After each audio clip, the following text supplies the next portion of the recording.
We left London by Eurostar for Brussels, changing trains there to journey on to Cologne, where we stayed overnight. The next day we travelled south through Germany to Munich, changing trains again, and journeyed on to our final destination, Garmisch in Bavaria. Travelling by train nowadays, especially on the continent, can be a very pleasant experience. The journey through Germany in lovely weather was smooth, fast and comfortable. The miles just slipped past the window. The train was nowhere near full, and as our seats were near the front of the train, it was interesting to go into the next coach and stand right behind the driver and get his view of the track ahead.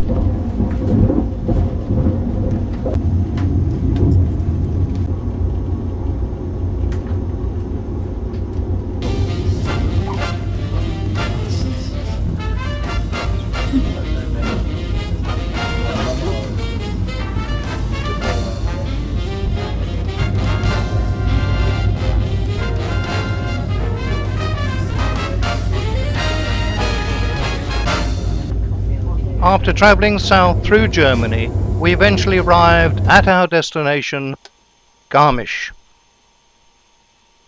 And there we got our first view of the Bavarian Alps.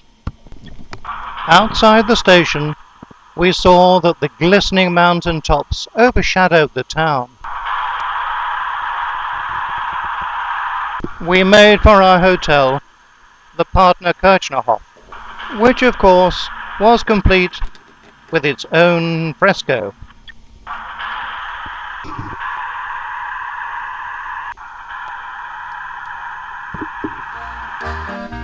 The hotel has been owned and run by the Reindels family for many years and has lots of atmosphere. This was to be our home for the next 7 days.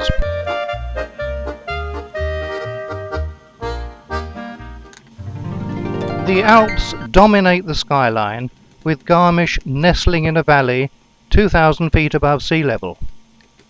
The Zugspitze is the highest peak, followed by the Alpspitze, seen in the middle of the map. Early the next morning, with beautiful clear blue skies and sunshine, with the birds singing away, I looked around some of our delightful surroundings.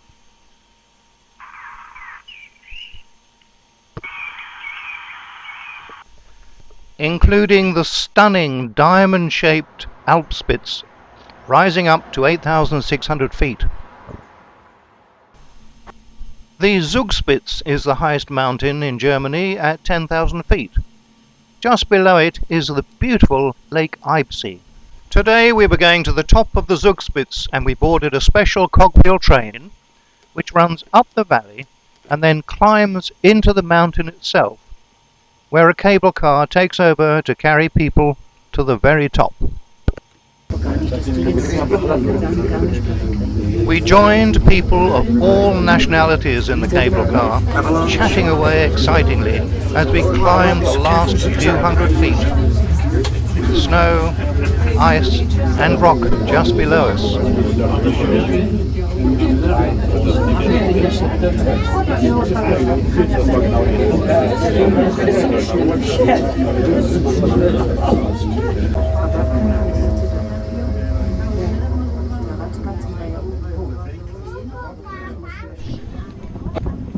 Once we had left the cable car, we began to appreciate the wonderful views that opened up before us on every side. A complete 360-degree panoramic view of sheer beauty.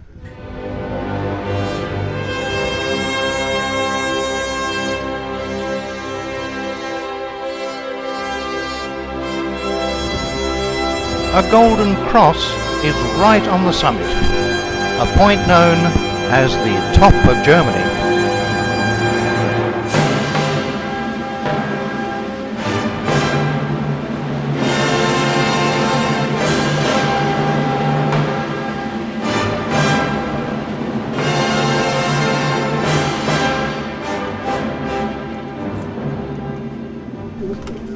People just stood around and gazed at the wondrous sights in front of them. The dogs didn't seem interested though. After the 2-hour journey to the top of the Zugspitze and the initial look at the wonderful surrounding peaks, it was time to take a well-earned break for refreshments. Despite being 10,000 feet up, with no wind and beautiful sunshine, it was quite hot, and a few beers slipped down very, very well. There's a small church there, presumably for mountaineers.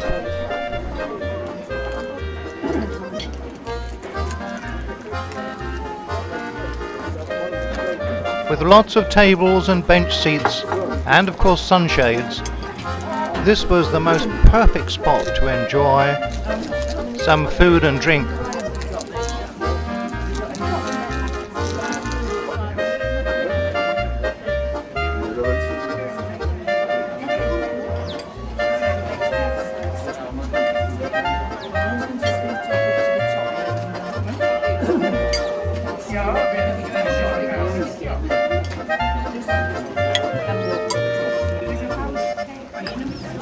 Looking out from the viewing platform, one could see 4 countries. Austria was that way. And then looking in the 3 other directions, Italy, Switzerland and Germany.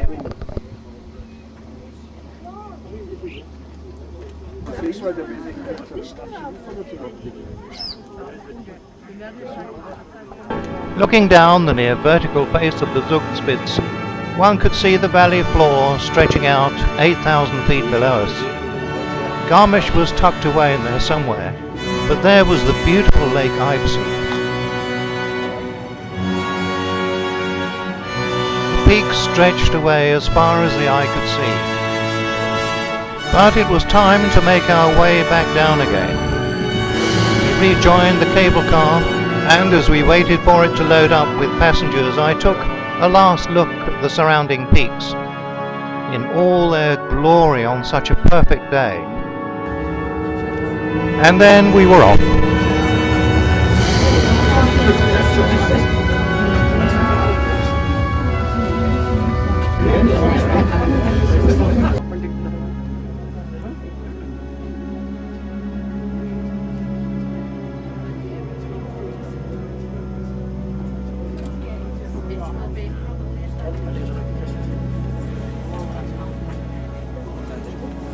We were next going to see the most beautiful lake in Germany. This is Lake Eissee, one of nature's secret treasures. It is 3,200 feet above sea level and is one of the most idyllic places on Earth. By the lakeside is the Eissee Hotel, built over 100 years ago. We had a leisurely lunch, a few beers, while the mountains towered above us. This really was absolutely idyllic.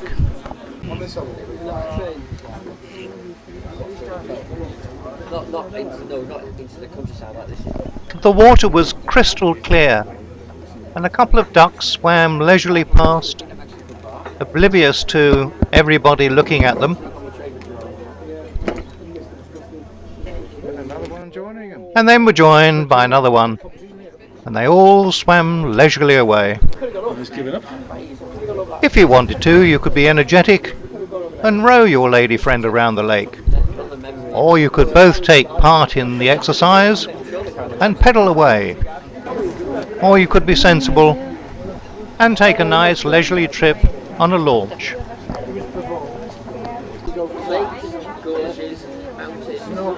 But all good things come to an end, and it was time to get back to Garmisch.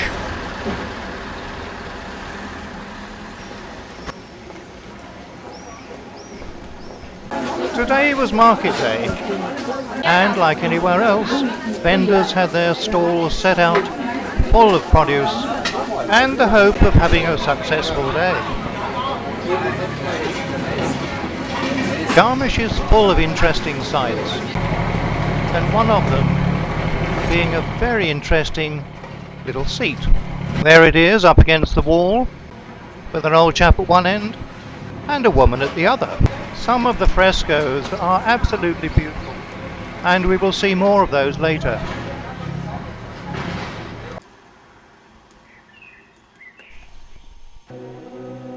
The main purpose of our vacation was to visit the famous castles of King Ludwig II of Bavaria, the so-called Mad King, who had a passion for the countryside, Wagnerian opera and building castles. The first of these was Linderhof. Linderhof was more of a palace than a castle. It was begun in 1870 and completed in 1879. Ludwig was inspired by the Palace of Versailles and he wanted a miniature version.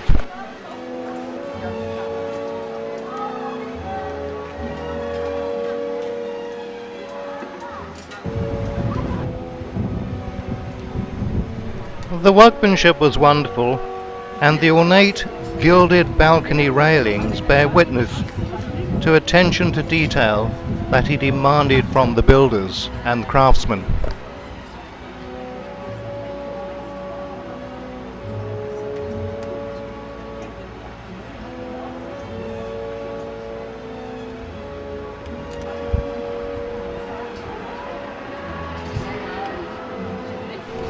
Equally, the gardens, terraces and fountains were built and designed and constructed of the highest standards.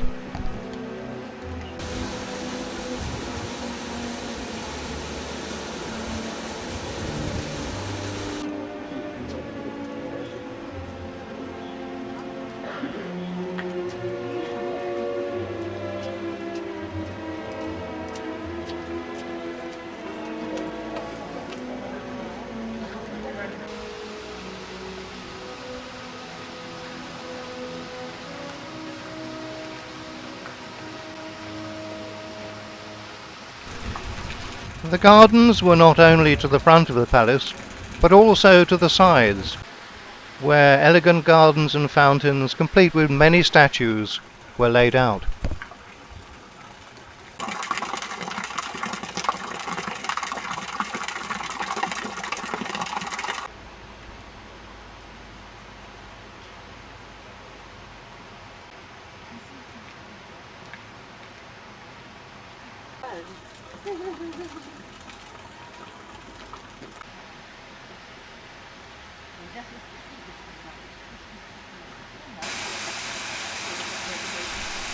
At the rear of the palace is an interesting fountain of 3 prancing horses which appear to be trying to get out of the water.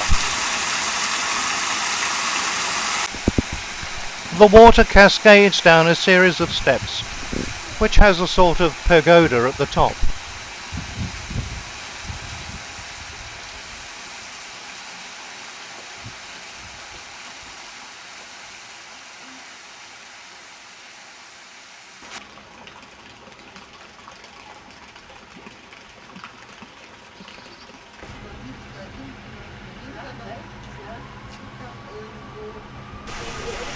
Ludwig loved fountains, and throughout the gardens they can be found in all sorts of shapes and sizes.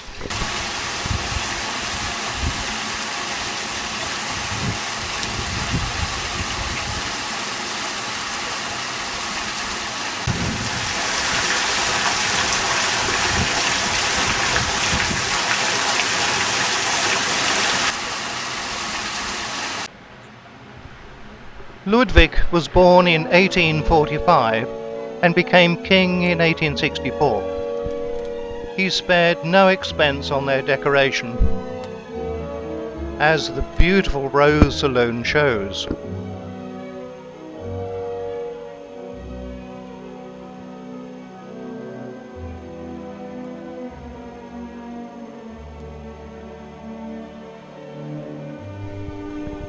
Another of his passions were peacocks, of which there were many in his castles. His bedroom, however, is out of this world.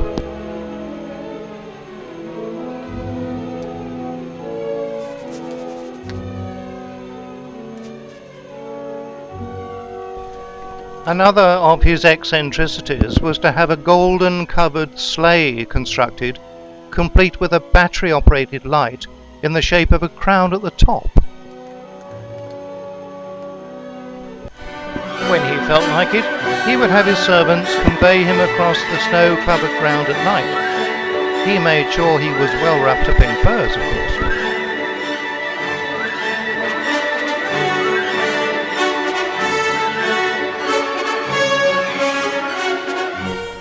Ludwig loved Wagnerian opera and had constructed an artificial grotto of Venus, which depicted scenes from the opera Tannhauser. He would be rowed around in his cockle-shaped boat by his long-suffering servants.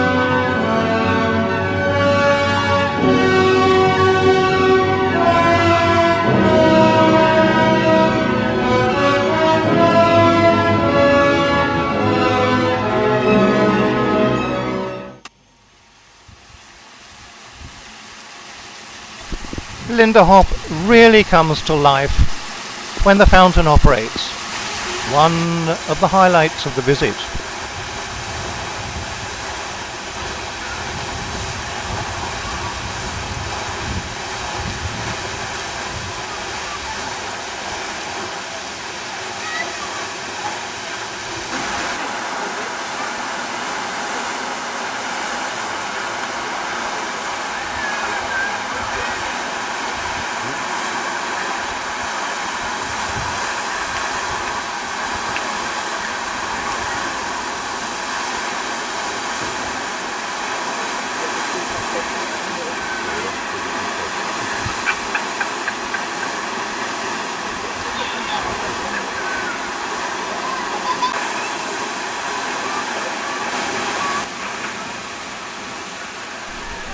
With a last look at Ludwig's favourite castle, we moved on to our next visit, the ski jump, constructed for the 1932 Winter Olympic Games.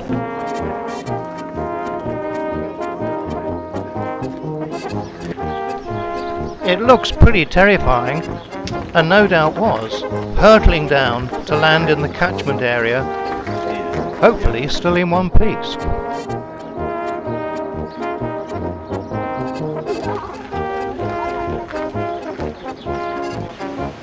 From a side view, you can see that the top of the ski jump has to be supported because the hill slopes downwards underneath it.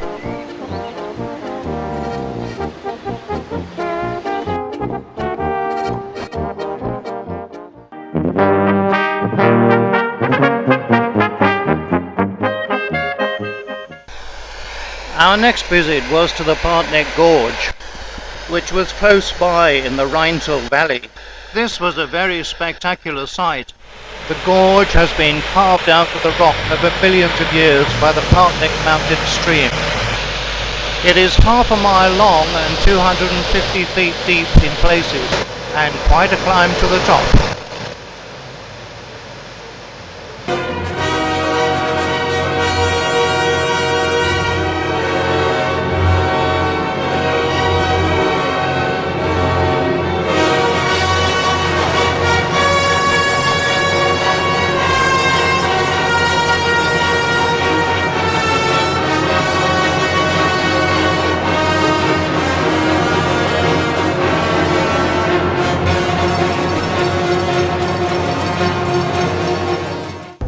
The next day we set off for the big castles. In front we could see Hohenschwangau, and then on the left is the big one, Neuschwansterin. Hohenschwangau is where King Maximilian and Queen Marie of Bavaria, Ludwig's parents, lived, and this is where he spent his childhood. Ludwig loved the wonderful and spectacular surrounding hills, and it was here that he decided to build his second castle. A bridge spanning a gorge between two hills makes an ideal place to view Ludwig's masterpiece, as long as you don't look down.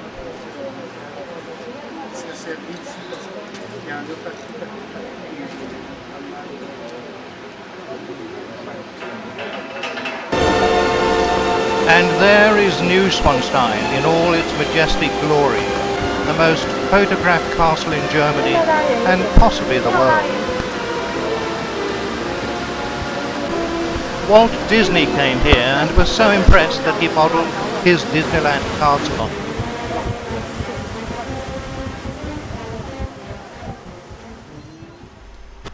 Building work began at Neuschwansterin in 1869 and continued for another 23 years. Ludwig died under very mysterious circumstances by drowning in 1886, and soon after work stopped, the castle unfinished. Ludwig only lived in it for 172 days, and only a few rooms were completed.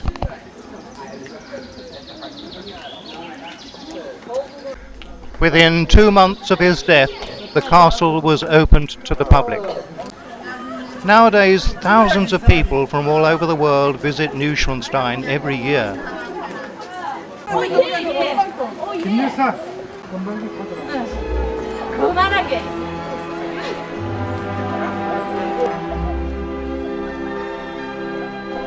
Ludwig wanted this semi-Gothic style castle to portray his version of past ages, Teutonic knights in armour and all that, and was heavily influenced by Wagner's operas, which portrayed the romantic version of days gone by.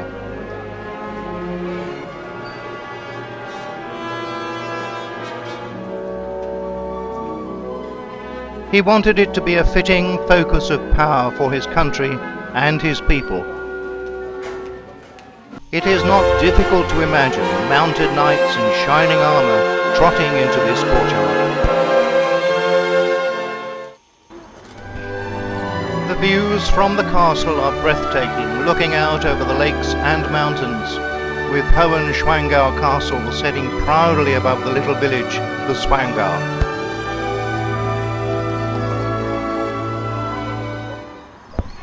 Inside the castle, the spectacular throne room was designed by Ludwig himself, but never had a throne installed.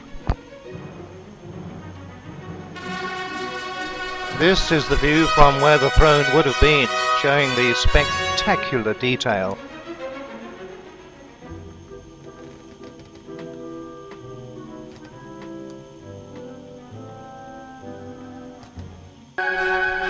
The Singers' Hall, where Ludwig hoped to have concerts and opera excerpts.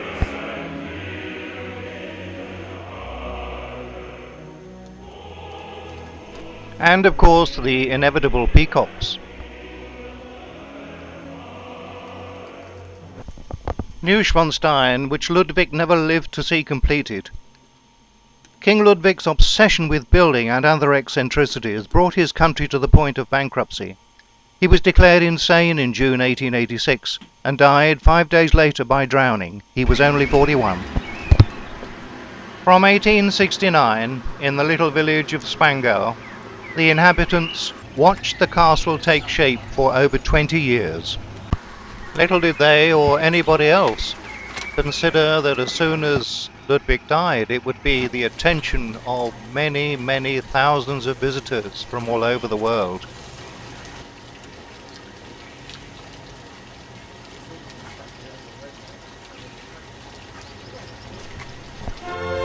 The fairy tale castle in a fairy tale setting.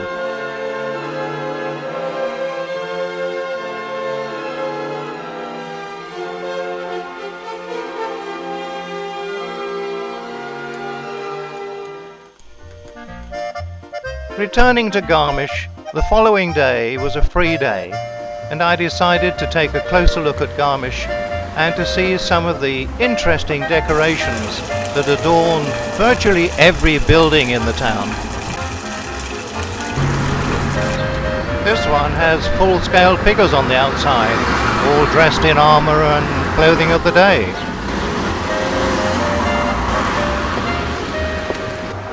But the majority have these wonderful frescoes depicting farm life, village life,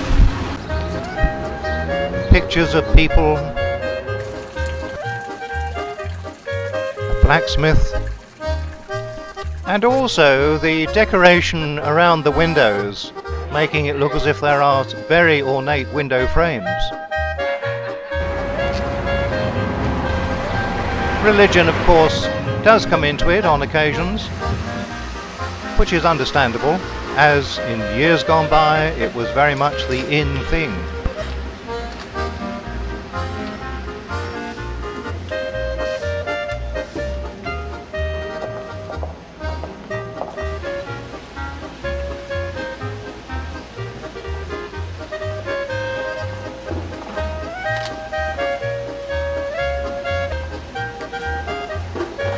I wonder if the artist had Julie Andrews in mind when he did this one.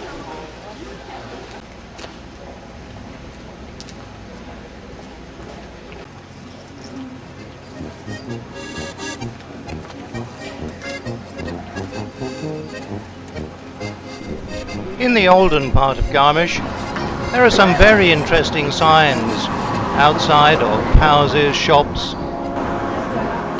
but one has to watch the traffic.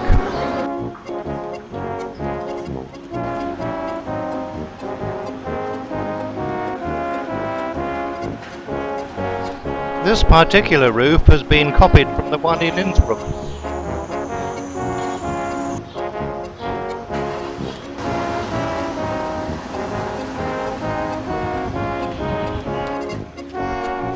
After a thoroughly enjoyable morning filming these marvellous frescoes, we found this place and sat outside and had a wonderful lunch.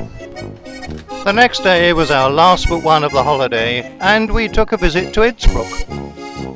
Innsbruck is the capital of the Tyrol, nestling amongst the Alps. They too have a few frescoes. But the main interest in Innsbruck is this marvellous old house in the background, not the Silver Lady, one of the students enjoying themselves, although she must have been a bit warm in that big dress. This old house was built by Frederick IV in 1420 for the kings of the Tyrol.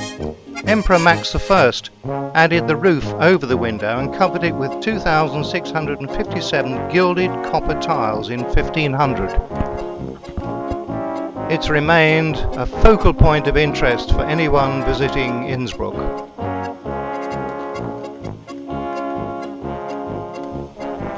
The following day, with all our bags packed, we left our hotel and made our way for the last time to Garmisch station, taking a final look at those wonderful Alps in the background, before joining our train to begin our journey home.